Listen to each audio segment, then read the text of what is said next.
Pernahkah Anda mendengar vonis urium tinggi plus kreatinin tinggi, EGFR turun, Anda suspek ada masalah ginjal, bahkan bisa menjadi mimpi buruk karena Anda masuk ke suatu kondisi di mana gagal ginjal. Nah, jika Anda mengalami hal ini, maka ada hal mengerikan, yaitu cuci darah sumber hidup. Makanan pun dibatasi dan sebagainya. Nah, benarkah yang terjadi begini? Benarkah gagal ginjal itu tidak bisa disembuhkan? Nah, ini Bapak Ibu. Di kami, untuk mengatasi problem urium, kreatinin, hingga cuci darah itu, bisa diselesaikan dengan ilmu dasar yang mudah. Apa itu? Kita balik belajar tentang siklus Krebs dan kinerja dari mitokondria. Kenapa? Dikonsep kanus di tangan para alumni kami, baik itu dokter maupun terapis, yang langsung ketemu pasien, mereka berhasil memandu pasien-pasien yang masalah ginjal menuju ke kesembuhan. Ayo kita bahas yuk satu-satu ya, supaya Anda ada view yang lebih luas ya selama Anda mau belajar dan Anda belajar basic ilmu ya, terutama subscribe, karena setiap kehidupan ini membutuhkan energi, dan energi tingkat sel kita itu bernama adalah ATP dan dibangkitkan oleh mitokondria ya. Oke, sekarang kita belajar yuk. Kita mulai dari kreatinin dulu. Ini kreatinin. Jadi kreatinin itu apa sih? Nah, kreatinin ya. Kreatinin itu adalah sampah dari kreatin. Jadi kreatinin, sampah dari kreatin yang gagal diregenerasi. Nah, Bapak Ibu, sebelum saya bahas ini, saya ingin mengulas sedikit. Setiap kehidupan membutuhkan energi, dan energi di tingkat sel kita namanya adalah ATP. Dibuat oleh siapa? Mitokondria. Nah, karena sang pencipta ini betul-betul menghitung, mempertimbangkan, dan dia adalah maha pencipta, sudah terhitung semuanya, maka disematkan suatu skema yang unik sekali. Dan kita bersyukur adanya hal itu. Skema apa? Yaitu baterai cadangan. Baterai. Di mana? Di sel jantung. Apa namanya?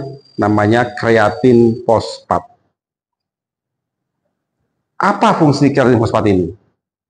Jadi, pada saat Anda punya rumah dan Anda punya cadangan baterai, untuk apa Anda punya baterai cadangan?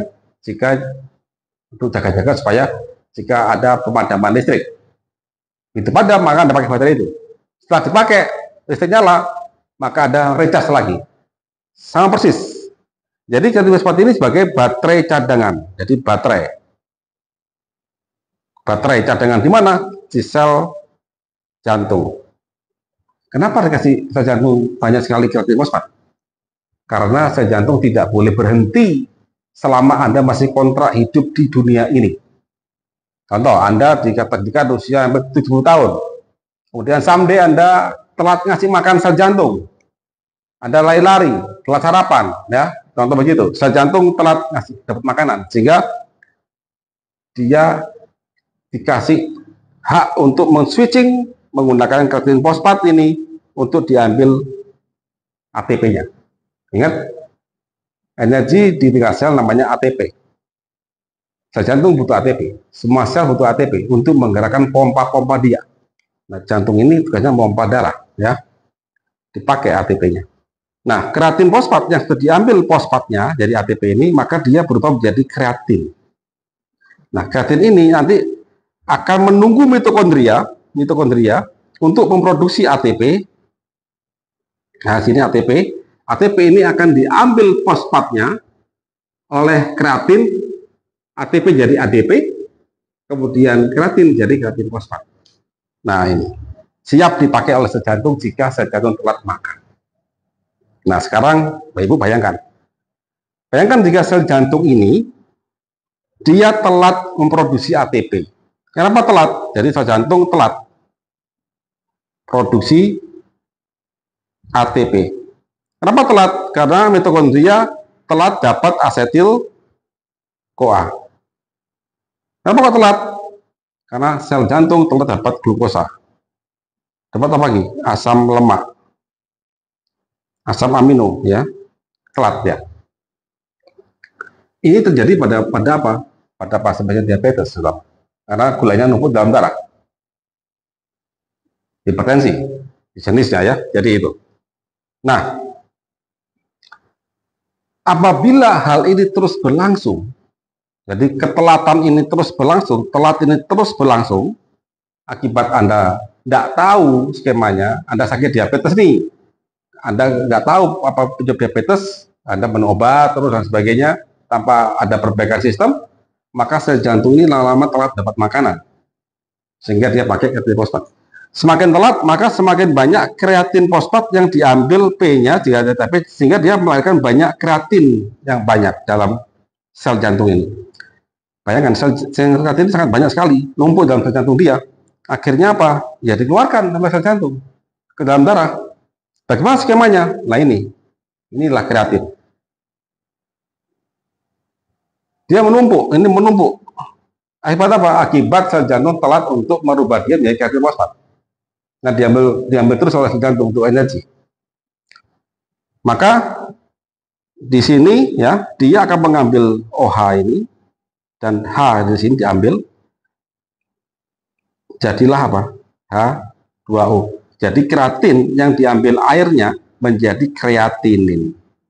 Inilah yang akan dibuang menjadi sampah lewat ginjal. Nah, Bapak Ibu, ginjal itu punya kapasitas pembuangan. Jika jumlah kreatin ini lebih tinggi dari kemampuan ginjal untuk membuang, maka numpuk dalam darah Anda. Makanya ada tinggi kreatinin. Nah, jika lihat dari skema ini, apa penyebab tinggi kreatinin? Ya, sel jantung Anda kelaparan. Itu. Nah, sekarang bayangkan, sel jantung ini telat terus dapat makan, telat terus. Sehingga dia pakai kreatinin terus, ya, kreatin fosfat dipakai terus, menghasilkan kreatinin. Kreatinin akan dibuang ke ginjal penuh, dibuang dalam darah Anda, numpuk dalam darah Anda, ya. Nah, terus telat, akhirnya kan kreatinin ini kan lama habis. Nah, sel jantung dikasih lagi terakhir pertahanannya apa? Dia akan membongkar protein. Bongkar protein. Dari mana? Dari dirinya sendiri. Bayangkan, sel jantung menggunakan protein dari dirinya sendiri untuk dibakar di mitokondria. Itu bunuh diri sebenarnya itu, tapi nggak ada pilihan lain, no choice. Jika itu terus berlangsung, apa akibatnya? Sel jantung lama-lama akan loer, nggak kuat membal lagi, sampai itu selamat. Nah, sekarang kita bahas dulu. Apa terjadi jika dia mengambil proteinnya? Ini protein, sambil alanin, dibakar di mitokondria. Nah, mitokondria itu punya syarat. Dia bisa bakar apa? Dalam bentuk asetil-CoA. Asetil-CoA, ya. Ini, asetil-CoA ini. Nih. Atau sitrat atau ketuh utarat. Artinya Anda buka di siklus Krebs bahwa syarat untuk dibakar di siklus Krebs itu dia tidak ada gugus NH. Maka jika kita membakar protein di mitokondria, maka NH ini dibuang. Dikasih siapa? Dikasih ke alfa ketobutarat. Terus ke sini dikasih ini. Nah, alanin yang dikasihkan NH-nya ke alfa ketobutarat, maka dia jadi pirufat. Nah, itu jadi pirufat. Bapak Ibu, Anda masih ingat siklus Krebs? Pirufat ini akan menjadi asetil-CoA, dibakar oleh mitokondria sehingga jadi ATP. Maka sel jantung bisa hidup lagi. Tapi ingat, dia menggunakan bahan bakar dari dirinya sendiri, membongkar aset yang ada di dirinya sendiri. Ya, apakah sudah finish? Oh, belum. Ingat tadi, alfa ketobutarat ini yang dapat N dari alanin dari sini, dikasih ke dia jadi glutamat. Glutamat ini akan dibawa kemana?